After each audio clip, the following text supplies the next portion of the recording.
Hello SCBC Growth Groups, and welcome to Lesson 8 of Processing Life Biblically. Now I know many of you really like a good do-it-yourself projects, and I'm one of those people. Now I've learned, and many times the hard way, that some of those do-it-yourself projects are really better left to the professionals. So from that experience, I made the right choice this summer when we had some serious septic problems at our house. Instead of trying to fix it myself, I went to a professional. Now, you might also be able to recognize that certain other things are better left to the professionals, like the responsibility of fighting crime, or if you need a major surgery, you want to make sure that you go to a professional. Now, what about our relationship with each other and God and how He's working to help us grow? Should we carry that kind of thinking over into our relationship with each other? Should that be something that's left to the professionals? Our responsibility to help other people grow spiritually and become more and more like Christ. Here's a question for you. Can we grow and be conformed to the image of Jesus Christ without the church? Here's another way of saying the same thing. Can we grow and become more like Jesus without each other? Now think about the example of bearing fruit. In John chapter 15, the context of what Jesus was talking about was a vine in the vineyard, and how Jesus, as the vine, helps the branches, which are us, bear fruit for the glory of God. Now take that context over, and the branch exists in a vineyard. And here's the comparison. You and I, we exist in the church. And so can we bear fruit without each other? God's plan to help you become more and more like Christ includes the church. It includes each other. And you look around, the people in your group tonight, God's plan to help you grow includes them.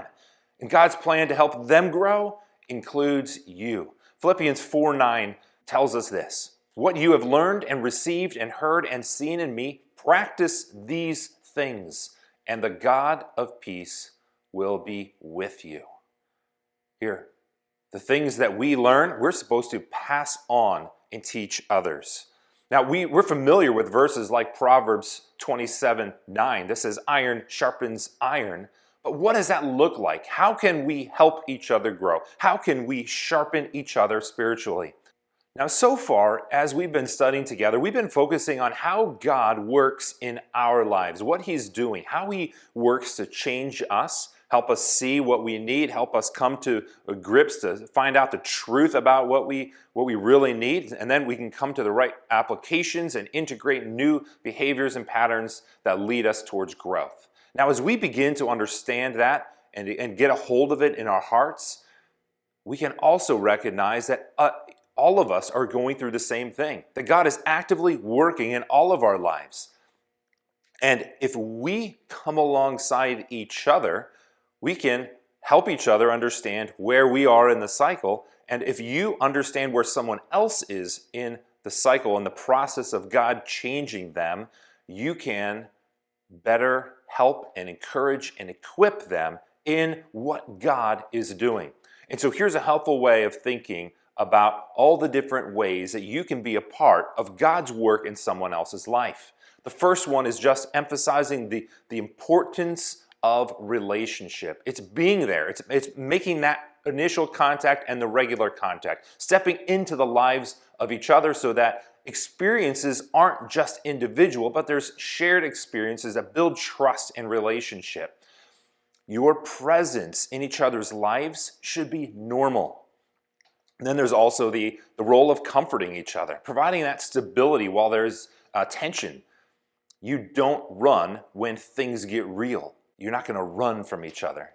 Instead, you're going to stay there and you're going to help. And part of that help is going to be confronting, acting like a mirror to help them see what they can't see in the moment.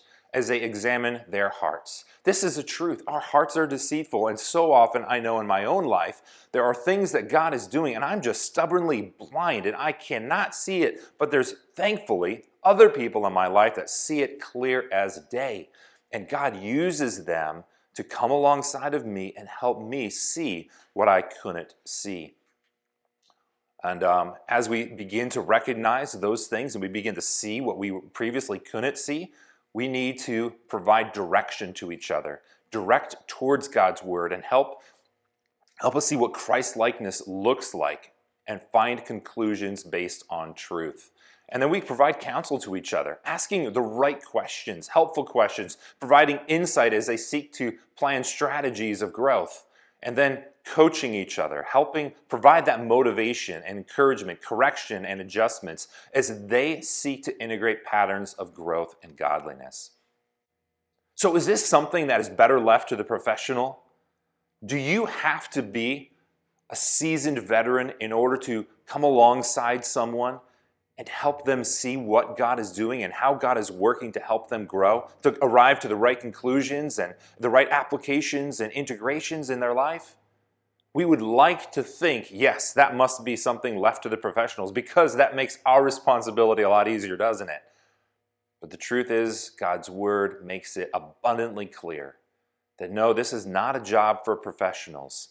It is a job for every believer. That means it's a job for me and a job for you. And so may we together embrace this God-given responsibility, recognizing the amazing value it will provide to us individually and even more importantly, to the glory of God as He builds His kingdom through us.